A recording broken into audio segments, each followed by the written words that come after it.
His Excellency Mr. Uhuru Kenyatta, President of Kenya. Your Excellency, you have the floor.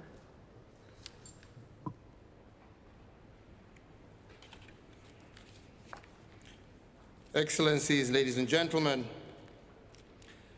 a key priority during Kenya's tenure at the United Nations Security Council is to amplify the voice of Africa and the Global South in building a compelling case for the nexus between climate change and security. And this is because we recognize that climate change is escalating and complicating new and old conflicts throughout the world. The evidence, ladies and gentlemen, is irrefutable.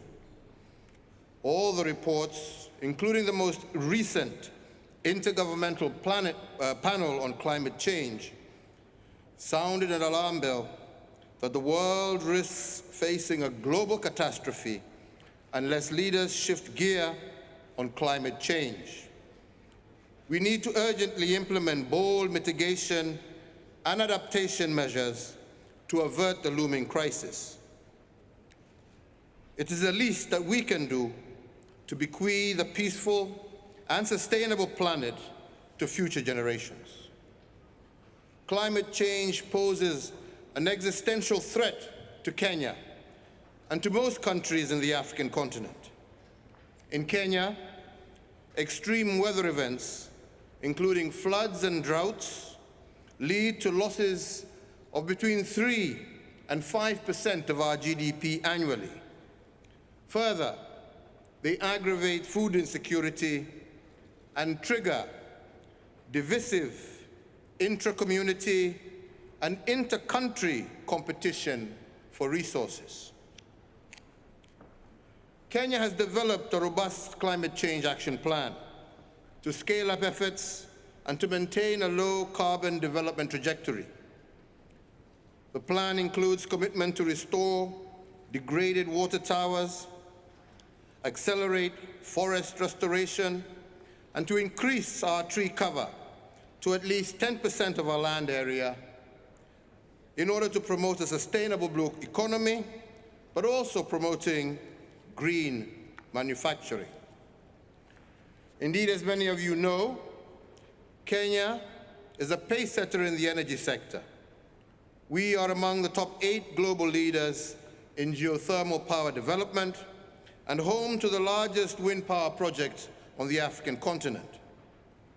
Currently, close to 90% of the electricity used by Kenyans is from renewable energy sources, and we plan to achieve 100% renewable energy by the year 2030. As you can see, ladies and gentlemen, Kenya is doing her fair share.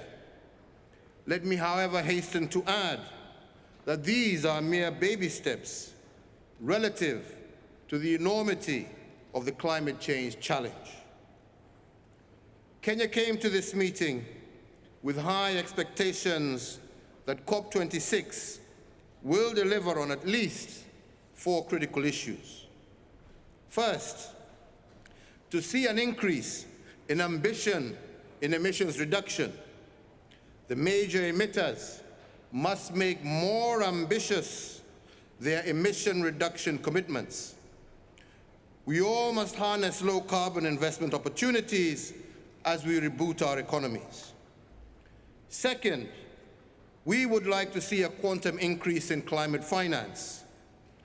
2 times in a row, developing countries have been promised US $100 billion per year, but this has yet to be delivered.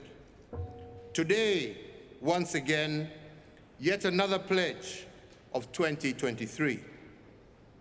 Third, we would like to see ambition on adaptation and loss and damage. With climate impacts increasing, provisions to help the most vulnerable to adapt, including through increased financial support, should be strengthened. Finally, we expect that detailed rules and procedures for implementing the Paris Agreement will be finalized, and a clear way forward for climate-resilient pathways set. We also expect that the agreement will be sufficiently inclusive to accommodate the needs and priorities of developing countries, and in particular, the special needs and circumstances of Africa, which has been very ably put forward earlier and very well articulated by Elizabeth Wahote, the young girl who spoke to us earlier. Indeed, the findings of the international scientific community, including the recent report of the Intergovernmental Panel on Climate Change, on the physical science and basis of climate change, underscore the special needs and circumstances of Africa, contribute to the vulnerability and the low adaptive capacity of African countries to climate change. The IPCC further notes that even with scaled-up global climate action, it will not be possible to avoid and to reduce all loss and damage from the impacts of climate change, and that by 2030, the economic costs of loss and damage in developing countries is expected to be between US dollars 290 billion and US dollars 580 billion. Throughout Africa, as the most vulnerable continent to the impacts of climate change, countries are already experiencing loss and damage of an increasing magnitude and frequency. We are therefore deeply concerned to hear that yesterday, during the adoption of the agenda for this conference, the item on the special needs and circumstances of Africa was yet again not adopted. And we expect the COP president to undertake extensive and comprehensive consultations and address the special needs and circumstances of African states, and indeed report back to us before the close of the session of the conference. In conclusion, ladies and gentlemen, our own Kenyan Eliud Kipchoge, the greatest marathoner of all time and our climate champion, and who will be attending this conference, has demonstrated to us that in a race against time, no human is limited. We have the means and the ability to protect our planet from climate change-related destruction and to secure peace and stability for all. What we need now is to recognize that we are in a race against time, and we need unanimity of purpose, we need boldness and unwavering political commitment to achieve the 1.5-degree pathway. I thank you for your attention. Thank you, Your Excellency. And the profound question is before us. It's simple. Will we act? Will we do what is necessary? Will we seize the enormous opportunity before us? Or will we condemn future generations to suffer? This is the decade that will determine the answer, this decade. The science is clear. We only have a brief window left before us to raise our ambitions and to meet the task that's rapidly narrowing. This is a decisive decade in which we have an opportunity to prove ourselves. We can keep the goal of limiting global warming to just 1.5 degrees Celsius within our reach if we come together. If we commit to doing our part of each of our nations with determination and with ambition. That's what COP26 is all about. Glasgow must be the kickoff of a decade of ambition and innovation to preserve our shared future. Climate change is already ravaging the world. We've heard from many speakers. It's not hypothetical. It's not a hypothetical threat. It's destroying people's lives and livelihoods, and doing it every single day. It's costing our nations trillions of dollars. Record heat and drought, fueling more widespread and more intense wildfires in some places and crop failures in others. Record flooding and what used to be a once-in-a-century storms are now happening every few years. In the past few months, the United States has experienced all of this, and every region of the world can tell similar stories. And in an age where this pandemic has made so painfully clear that no nation can wall itself off from borderless threats, we know that none of us can escape the worst that's yet to come if we fail to seize this moment. But, ladies and gentlemen, within the growing catastrophe, I believe there's an incredible opportunity, not just for the United States, but for all of us. We're standing at an inflection point in world history. We have the ability to invest in ourselves and build an equitable, clean energy future, and in the process, create millions of good-paying jobs and opportunities around the world. Cleaner air for our children, more bountiful oceans, healthier forests and ecosystems for our planet. We can create an environment that raises the standard of living around the world. And this is a moral imperative, but it's also an economic imperative. If we fuel greater growth, new jobs, better opportunities for all our people, and as we see current volatility in energy prices, rather than cast it as a reason to back off our clean energy goals, we must view it as a call to action.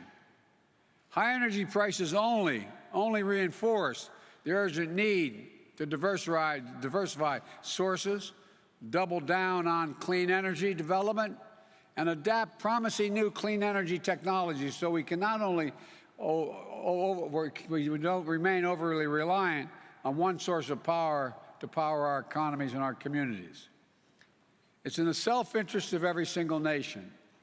And this is a chance, in my view, to make a generational investment in our economic resilience and on our workers and our communities throughout the world. That's what we're going to do in the United States. My Build Back Better framework will make historic investments in clean energy, the most significant investment to deal with the climate crisis that any advanced nation has made ever. We're going to cut U.S. greenhouse gas emissions by well over a gigaton by 2030, while making it more affordable for consumers to save on their own energy bills, with tax credits for things like installing solar panels, weatherizing their homes. Lowering energy prices will also deliver cleaner air and water for our children, electrifying fleets of school buses, increasing credits for electric vehicles, and addressing legacy pollution. It will incentivize clean energy manufacturing, building the solar panels and the wind turbines that are growing energy markets of the future, which will create good-paying union jobs for American workers, and something that none of us should lose sight of. When I talk to the American people about climate change, I tell them it's about jobs. It's about workers who will lay thousands of miles of transmission lines of clean, modern, resilient power grid.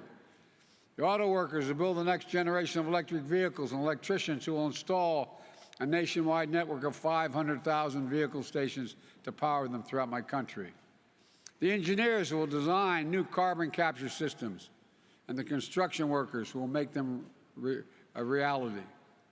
The farmers who will not only help fight global hunger, but also use the soil to fight climate change. The communities that revitalize themselves around new industries and opportunities. And because we are taking all these actions, the United States will be able to meet the ambitious target I set in the Leaders' Summit in Climate back in April, reducing U.S. emissions by 50 to 52% below 2005 levels by 2030. We'll demonstrate to the world the United States is not only back at the table, but hopefully leading by the power of our example. I know it hasn't been the case, and that's why my administration is working overtime to show that our climate commitment is action, not words. On my very first day in office, I took action to return the United States to the Paris Agreement. Since then, our administration has been hard at work unlocking clean energy breakthroughs to drive down the cost of technologies that will require us to achieve net zero emissions, and working with the private sector on the next generation of technologies that will power a clean economy of the future. Over the next several days, the United States will be announcing new initiatives to demonstrate our commitment to providing innovative solutions across multiple sectors, from agriculture to oil and gas, to combating deforestation, to tackling hard and to abate industries. We're planning for both short-term sprint to 2030 that will keep 1.5 degrees Celsius in reach, and for a marathon that will take us to the finish line and transform the largest economy in the world into a thriving, innovative, equitable, and just clean energy engine of net zero for a net zero world. That's why today I'm releasing the U.S. long-term strategy, which presents a vision of achieving the United States goal of net zero emissions economy-wide by no later than 2050, and reinforces an absolutely critical nature of taking bold action in the decisive decade. We're also going to try to do our part when it comes to helping the rest of the world take action as well. We want to do more to help countries around the world, especially developing countries, accelerate their clean energy transition, address pollution, and ensure the world we all must share a cleaner, safer, healthiest planet. We have an obligation to help. At the United Nations in September, I announced that my administration is working with the Congress to quadruple our climate finance support for developing countries by 2024, including significant increases in support for adaptation efforts. This commitment is made possible to each of our collective goals of mobilizing $100 billion annually for climate finance, but mobilizing finance at the scale necessary to meet the incredible need is an all-hands-on-deck effort. As other speakers today have mentioned, governments in the private sector and multilateral development banks must also do their work to go from millions to billions to trillions, the necessary effect of this transition. Today, I'm also submitting a new adaptation communication laying out how we will implement the global goal of adaptation, as well as announcing our first ever contribution to the Adaptation Fund. But our commitment is about more than just financing. That's a critical piece of it. But we're also going to support solutions across the board. In the lead up to this gathering, the United States joined our G7 partners to launch a Build Back Better World initiative. We also reconvened the Major Economies Forum on Energy and Climate to launch transformative actions and to raise ambition. And together with the European Union, we're launching a global methane pledge to collectively reduce methane emissions, one of the most potent greenhouse gases, by at least 30% by the end of the decade. More than 70 countries have already signed up to support rapid reduction of methane pollution, and I encourage every nation to sign on. It's the simple, most effective strategy we have to slow global warming in the near term.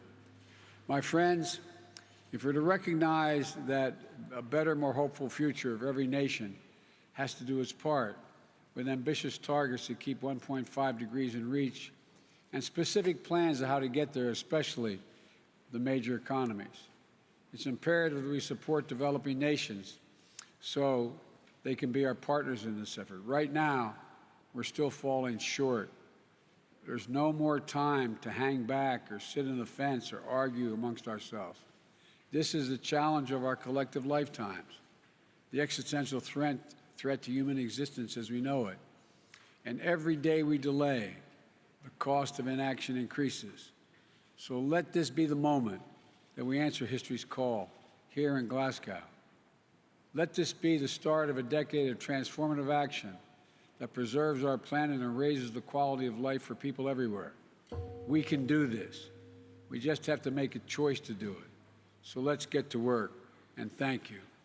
Those of us who are responsible for much of the deforestation and all the problems we have so far have an overwhelming obligation to the nations who, in fact, were not there, have not done it. And we have to help much more than we have thus far. God bless you all, and may God save the planet. Thank you.